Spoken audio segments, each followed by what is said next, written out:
Buenas noches, aquí estamos nuevamente en el piso del canal 22, al fin. Pudiste volver, Enrique. ¿Cómo te va, Muy Adrián? bien, perfectamente bien, y me alegra ver que estás mejorando de tu accidentado golpe. Sí, así es. Bueno, esto es el interés nacional y esta sería la parte 2 de lo que iniciamos la semana pasada acerca de este gobierno mundial que es cada vez más inminente, salvo que nosotros les digamos no, hasta aquí llegamos. Y a quien hay que decirle no, hasta aquí llegamos, no son a nuestros presidentes son simplemente gerentes, hay que decirles no, basta a los accionistas, a los dueños de la pelota. Y ese es el poder privado. Y de eso veníamos hablando, el poder público versus el poder privado. ¿Cómo es esto, Adrián? Es así y es casi un tema tabú, un tema que se evita hablar en los grandes medios, en las grandes universidades, en los grandes foros donde uno puede charlar de estas cosas como diciendo, bueno, público, privado, eso es lo de menos. No, justamente hay que diferenciar y bien entre público y privado, porque como dijimos la semana pasada, estamos en un gobierno mundial, es más que evidente. Pero no es público, es privado. Lo público se divide horizontalmente, poder ejecutivo, poder legislativo, poder judicial. Horizontal, tres partes de un poder siempre horizontal. Pero se parece más un gobierno mundial privado a lo vertical, por ejemplo, de cualquier gran corporación, gran empresa privada, que ¿qué tiene? Los gerentes, que es el nivel más bajo, es vertical. Los gerentes, que son los que manejan todo el día a día, por encima de los gerentes está el directorio, los directores, que son los que dicen, bueno, este gerente no me gusta, ¡afuera! Tráigame otro gerente. Y por encima del directorio, que también están subordinados a una instancia vertical, a un superior, están los accionistas, que son los dueños de la empresa. De manera que cuando hablamos de un gobierno mundial privado, tenemos que abandonar esa visión horizontal de gerentes, directores, el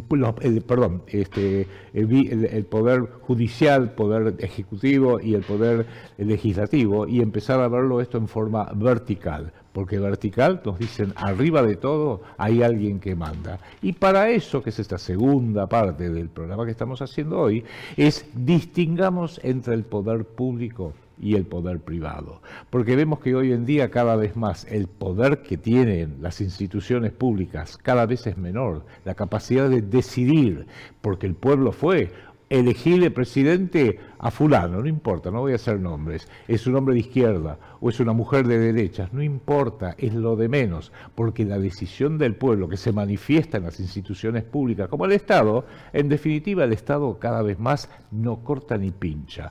En los estados públicos, acá, en Estados Unidos, en Europa, son cada vez más gente que responde mascarones de proa, aunque se llamen Donald Trump, aunque se llamen Keir Starmer, el británico, aunque se llamen Emmanuel Macron, son mascarones de proa de poderes que están detrás. Y los poderes que están detrás, íntimamente ligados a la plata, al dinero, porque lo financiero toma la última decisión en todo, ese poder financiero, ese poder detrás del trono, está prácticamente exclusivamente en manos privadas. Entonces tenemos este poder privado queriendo imponer sus intereses por arriba de este poder público. Y lo primero que hay que comprender acá, entre lo privado y lo público, un poder público, un gobierno de un Estado nacional soberano, lo único que tiene como objetivo es promover el bien común de sus habitantes, en una instancia superior, si se quiere, la felicidad de sus habitantes. En cambio, el poder privado lo único que busca, aparte de acumular cada vez mayor poder para que cada vez les resulte más fácil promover sus propios intereses, lo que buscan son utilidades. Dentro del ámbito de lo privado, lo único que se pondera es lo útil y lo que no es útil. Lo que no es útil se tira a la basura, jubilados, discapacitados. Sí, señor. Claro. Y lo que da utilidades, lo que es útil, se maximiza. Por ejemplo, timba financiera. En cambio, en un Estado nacional soberano que busca promover el bien común, los jubilados, los discapacitados, la educación, la salud, son prioridades número uno. Y en un punto, todo lo que tenga que ver con el interés del privado y el interés público se dan de narices se dan. Ese es el gran dilema que tenemos que superar. Lo has dicho muy bien, Enrique, porque fíjate vos lo siguiente, el poder privado tiene como punto de concentración los pocos, los que tienen poder, los que tienen dinero o manejan el dinero o tienen la formación que les permite, bueno, ser un gran ingeniero porque tuvieron la suerte de ir a la facultad, hacer un posgrado y saber mucho de ingeniería y pueden diseñar los mejores aviones, las mejores computadoras, lo que sea. Mientras que lo público dice no. Públicos son, caso de Argentina, 47 millones de habitantes que viven en el territorio que se denomina República Argentina. Muchos son talentosos, otros no tanto. Muchos tienen buena formación, otros no tanto. Muchos son trabajadores, la vasta mayoría, pero hay un grupo chiquito que no, que prefiere robar, que prefiere vivir de lo ajeno. O sea, mientras que una empresa puede decir yo voy a armar esta empresa para que logre sus objetivos económicos y lo hago yo eligiendo las mejores personas. El Estado tiene que decir, bueno, los que son irrecuperables, porque son chorros, porque quiero el 3% de todo, o porque tiran bolsos a las 3 de la mañana sobre las murallas, bueno, hay que convivir con eso y ver qué hacemos con ellos. Ahora bien, un Estado nacional soberano no puede ignorar nada, tiene que abarcar todo, lo bueno y lo malo, lo justo y lo injusto, lo trabajador y lo vago. Por eso el Estado nacional tiene como objetivo el bien común de la vasta mayoría trabajadora, defendiéndolo de ataques externos, sí.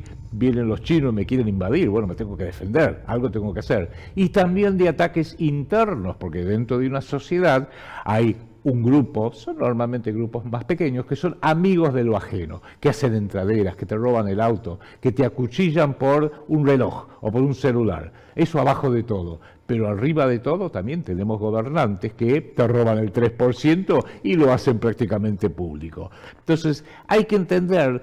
Entonces, ¿cuál es la diferencia entre lo público y lo privado? No hay una línea de marcación dura, es una especie de amalgamación. Hay muchas zonas grises. Y lo que hoy queremos decir, porque complementa lo que dijimos la semana pasada, es que la base del poder público, por eso que los poderosos necesitan controlar los estados nacionales, sea Estados Unidos, sea la Argentina, sea donde sea, es que el Estado todavía tiene un poder coercitivo. Tenés que hacer tal cosa y si no lo haces, te obligo. Tenés que hacer el servicio militar. Yo vengo desde aquella época. A los 20 años nos decían, no te tocó el número bajo, te tocó el número que corresponde a ejército, o la marina, o la fuerza aérea. Tenés que hacer el servicio militar. Pero no quiero, lo tenés que hacer. Y si no lo haces, te metemos preso. Perfecto. El poder coercitivo. Y hoy en día sabemos que todos hacemos cosas porque nos obliga el Estado en el cual vivimos, sea Argentina, Brasil, que sea. Tenemos que pagar impuestos, tenemos que hacer todo lo que nos dicen, te guste o no. Muchos de esos son justamente defenderte de lo que ya el Estado ni se preocupa en defenderte. Por eso, antes detrás de las rejas estaban los chorros, estaban los malvados, estaba la mala gente. Hoy en un Estado moderno, Argentina, ¿quién está detrás de la reja? Los trabajadores. Tenemos que poner rejas en las ventanas, rejas en nuestras puertas, rejas por todos lados, porque pareciera que los dueños de la calle, efectivamente, son los chorros de abajo y los de arriba. Y uno dice, bueno, pero ¿y por qué no lo hace el poder privado? Sí, lo puede hacer, te puedes tener seguridad privada, muchos lo tienen, el que lo pueda tenerlo lo tiene efectivamente, pero el poder privado no tiene poder coercitivo, no te puede obligar directamente a hacer algo. Yo soy una empresa privada, fabrico autos, tenés que comprar un Fiat porque es mi empresa, porque si alguien dice, no, yo voy a comprar un Renault, No, pero tenés, no. El que va a comprar un auto puede elegir comprarse un Fiat italiano o un Renault francés. No hay forma de obligarlo. ¿Qué hace entonces el poder privado? Guerra psicológica. Como lo dijo acá en Buenos Aires, apenas había asumido Mauricio Macri en el 2016, el presidente del Congreso Mundial Judío, Roland Loder, que es la máxima figura de las perfumerías Loder, un multibillonario, por supuesto. En el orden privado, el poder siempre lo tienen los multimillonarios, los Elon Musk, los Bill Gates, los Jeff Bezos, los Mauricio Macri, los Elstein, los todos. Ya conocemos los apellidos sin necesidad de recordarlo, aunque es saludable hacerlo. Tienen poder de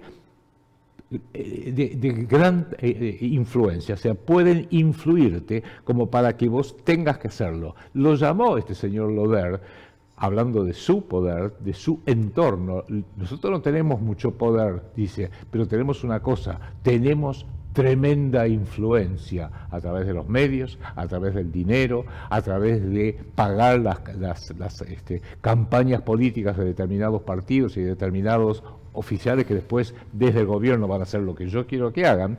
Y aclaró, hoy tenemos tremenda influencia planetaria, y aquí está el secreto, y levantó el dedito así, no tenemos miedo de utilizarlo. Y eso nos explica por qué hoy en día lo privado hace lo que hace, no hay forma de resistirse prácticamente porque financian campañas, financian políticos, financian medios operativos, financian lo que es básicamente modificarnos, distorsionarnos, ocultarnos la verdad de lo que está pasando en el mundo para hacernos pensar algo que no es, exagerar ciertas cosas que a lo mejor son, pero no es para tanto, y bloquear ciertas cosas que no quieren que pensemos. Eso hay que tenerlo muy presente porque explica por qué el poder privado hoy, aún así, necesita de su dinero para poder financiar a los que van a ocupar el Estado, porque entonces su tremenda influencia, como decía Roland Loder, se transforma en coerción. Tenés que hacerlo porque hay una ley que te obliga.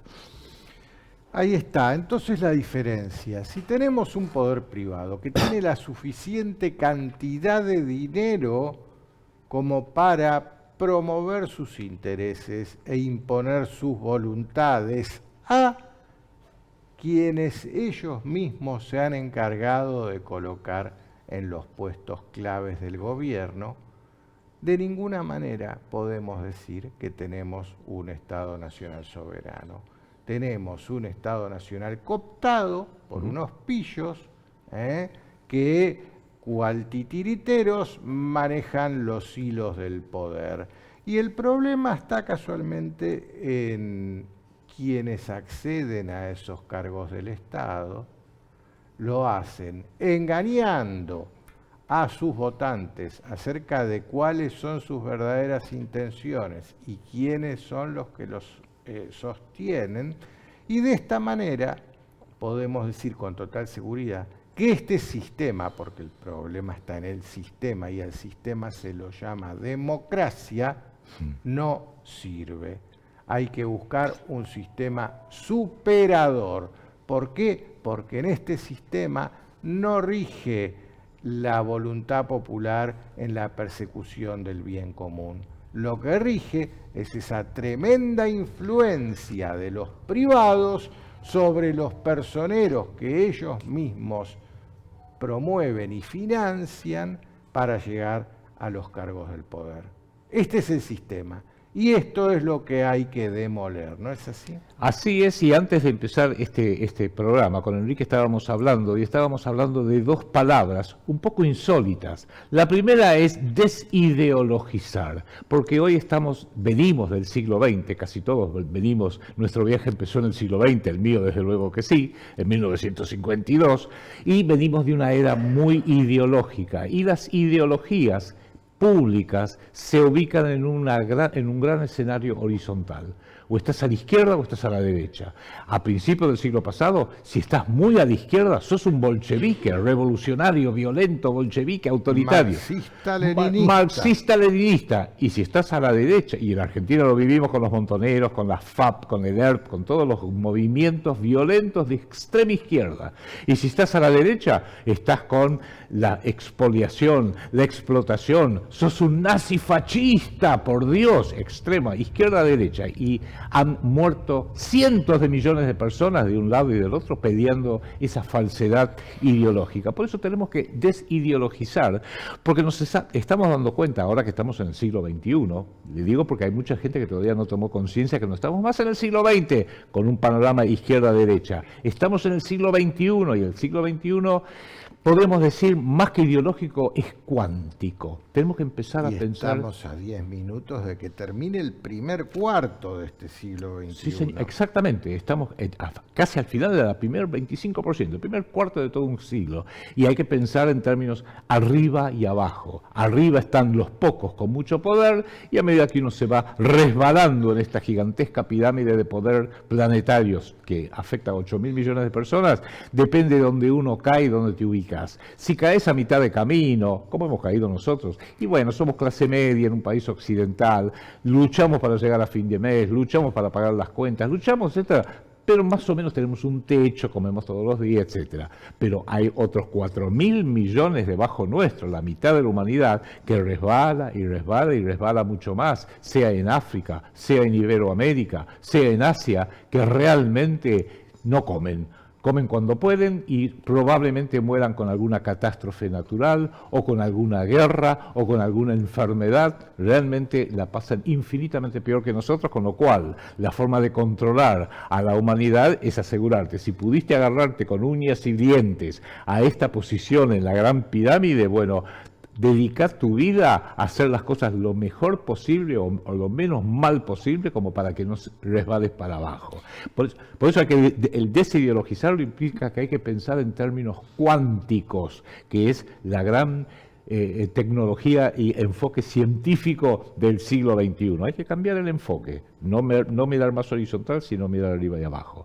Y la otra palabra que estábamos hablando con Enrique es desatomizarnos, porque el paradigma que viene del siglo XX es que, bueno, querés gobernar, querés tener un país justo, elegí bien, hacé una buena campaña política, entendé las campañas políticas, así cuando elegís bien, porque el sistema del cual habla Enrique Romero, el programa que hacemos aparte del interés nacional se llama Antisistemismo Explícito, es idea de él.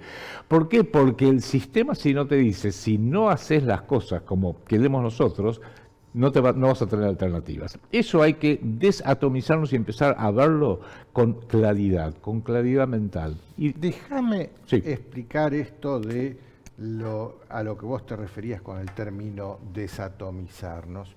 Imaginémonos una hidrolavadora, esas que están muy de moda ahora, todos los porteros las tienen para limpiar la vereda. En la punta tienen una rosca, que hace que el agua se disperse de esta manera, cubriendo una superficie muy grande, atomizada, casualmente, atomizada, y uno te puede mojar con eso y lo único que va a hacer mojarte. Te lo pueden rociar en la cara y te van a mojar la cara. Pero si a esa rosca se la ajusta y el chorro sale muy concentrado y bien finito, si yo te lo tiro en la cara te lastimo y si te lo meto en el ojo te lo reviento. Sí, señor. Sí, señor. Eso es lo que hay que hacer. Tener coherencia. De la atomización pasar a la coherencia como un rayo láser. Vos lo explicabas con el ejemplo del rayo láser. Bueno, esto que acaba de explicar Enrique es fundamental. Justamente, y el ejemplo que utilizó, la metáfora, por así decirlo, el golpe de agua, el chorro de agua, es lo mismo que en la luz láser. Si yo tengo una bombita de luz, las viejas, las que eran incandescentes, 50 watts, bueno, 50 o 40 watts, que es lo que había en aquella época, luz fuerte, luz y también calor. Si tocabas la lámpara te quemaba el dedo, una cosa por el estilo, porque buena parte de esa energía eléctrica se dispersó en calor. Y uno no quiere calentar la lámpara, pero bueno, se hacía así. Y con una lamparita de 40 watts podías más o menos iluminar esta pieza. Pero inventaron el láser, esto ya es más ciencia cuántica, que es tomar una frecuencia de luz solamente de un color, rojo por ejemplo, normalmente lo son, y concentrarla absolutamente sobre un punto, no permitir que se desparrame por toda la pieza, que ilumine toda la pieza, no, concentrarla en un único punto. Bueno, con una lámpara de 40 watts incandescente, iluminas un poco esta pieza. Con un láser de 40 watts de luz súper concentrada, la apunto a esta mesa y la derrito, la corto por la mitad, porque es energía concentrada. Hacia ahí tenemos que ir, tenemos que desatomizarnos, porque todavía seguimos pensando, no en términos de luz láser o de un enfoque cuántico láser, sino en términos de lo incandescente. Y a partir de ahí tenemos que darnos cuenta, no que la democracia no sirve, sino que el hombre está para más, que la capacidad de pensamiento del hombre está para más, que la capacidad de poder entender mejor lo que son su base psíquica, quizás no tanto individual, aunque empiece en lo individual, sino colectiva en lo que es una determinada población operando todos mancomunadamente, empiezan a haber resultados distintos, ya no horizontales, sino verticales.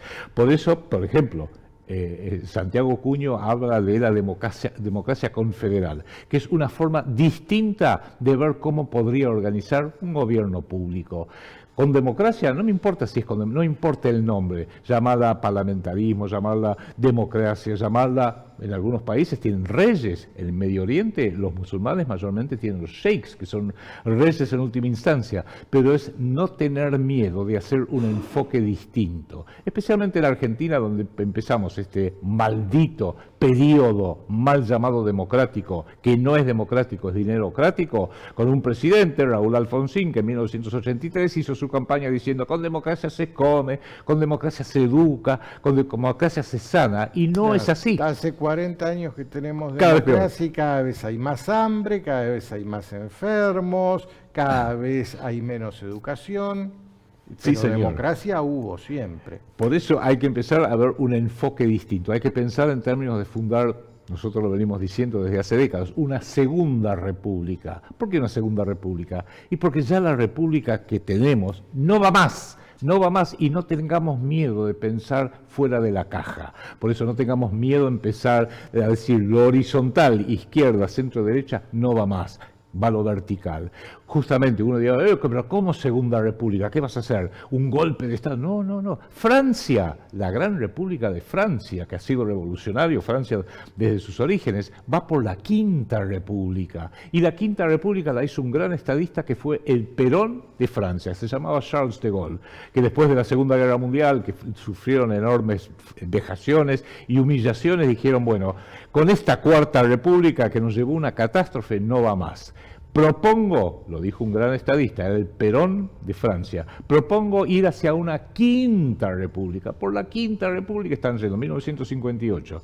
Y dijo, pero vamos a hacer las cosas distintas. Basta de parlamentarismo que no sirve para nada, los congresos, etcétera, etcétera. Vamos a hacerlo presidencialista, vamos a volver a una república presidencialista y adivinen quién va a ser el primer presidente. Moi, yo, dijo. Se hizo un referendo público y el 77% a Charles de Gaulle le dijo oui. Está bien, era Charles de Gaulle, era como si fuera Perón. Y aún así, cuando llegó al poder después se desfiguró porque no hay que poner una propuesta política para toda una nación o para todo un sector dependiendo de una persona. Cuando hay un único líder, es el gran líder. ¿Qué hacemos cuando se muere? ¿Qué nos pasó a nosotros? Sí, había un gran líder, Juan Domingo Perón. Y después que se murió, bueno, cuando se murió, listo, se fue todo al diablo. Y en Francia lo mismo, Charles de Gaulle no pudo mantenerse en el poder, lo echaron y mirá la Francia ahora. De Charles de Gaulle sucumbió a Emmanuel Macron. Nosotros, de Juan Domingo Perón al desastre catastrófico que tenemos ahora, que se llama Javier Milei, pero no solamente Javier Milei, Alberto Fernández, Cristina Fernández de Kirchner, Carlos Saúl Menem, Raúl Alfonsín, De la Rúa, peor, como acaba de decir Macri, no Enrico. lo dejes afuera. ¿Cómo? A Macri no A lo dejes Macri, afuera. por supuesto, cada vez peor. Por eso, esa es la idea del mensaje que queremos dar a entender. tenemos un gobierno mundial privado y lo que eso implique. Y empecemos realmente a entender la diferencia cuántica que hay entre lo público y lo privado y cómo los pícaros que tienen todo el poder privado, donde se concentran todas las ganancias, todo el dinero, todo el bienestar, ceden todo lo que sea pérdida, deuda al gobierno público. ¿Por qué? Porque nosotros somos el Estado. Nosotros tenemos que pagarla. Si hacemos... Debemos como 700.000 millones de dólares de deuda pública en la Argentina. A cada uno nos debería corresponder como 700.000 dólares. Bueno, yo quiero mis 700.000 dólares. Jamás los vi, jamás me lo dieron. Dice, no, vos no lo tenés, pero tenés que pagar. Y a partir de ahí es cuando tenemos que decir, bueno, llegó el momento de un salto cuántico, de una modificación, de un cambio en el enfoque que vamos a hacer, y esto creo que son algunas de las pautas que nos permite por lo menos ubicarnos, orientarnos y no perdernos en este laberinto moderno. Nosotros a esto siempre lo llamamos Segunda República, pero hoy hay una instancia más táctica y estratégica que nos permite ir hacia un objetivo en concreto. ¿Cómo sería esto, Adrián? Sí, bueno, claramente sí, la base nuestra es decir, bueno, dentro del enfoque general, ¿cómo lo armaríamos esto? ¿Cómo lo haríamos desde una tercera posición, una auténtica tercera posición para el siglo XXI? Pienso que podría ser combinar lo político, refundando el país, una segunda república en el caso de la República Argentina, con el aspecto táctico. ¿Y cómo lo haríamos? Bueno, lean los 2 volúmenes de Democracia Confederal de Santiago Cunio y ahí están delineados los pasos iniciales de cómo lo haríamos, en qué momento, en qué secuencia, de qué manera. Y es sí tomar lo que tenemos ahora, no tirar todo por la ventana, sino uno tira el agua del bebé por la ventana con el bebé adentro. No, rescatemos al pobre bebé, limpiemos el agua sucia, y es trabajar mancomunadamente, no a través de ideologías que compiten, porque están a la izquierda, a la derecha, demasiado nacionalista, demasiado socialista, demasiado católico, demasiado poco católico. No, veamos en su justa proporción cuál es la medida para hacer algo coherente, y les garantizo que los argentinos nos sobran las ideas de cómo hacerlo, para hacerlo, y hagámoslo rápido. Es muy urgente, porque si no hacemos finalmente una tercera posición ya, Argentina en breve plazo deja de existir. Exactamente, nombres pueden tener muchos. Hoy la idea es ir hacia la democracia confederada, pero el único nombre que tiene todo esto, y siempre lo tuvo, es promover la tercera posición. A eso apuntamos, a eso apunta, y esa es la salida para un país como Argentina. Es la única salida. Miremos el mapa, veamos bien dónde estamos nosotros, y ahí es hacia donde tenemos que ir.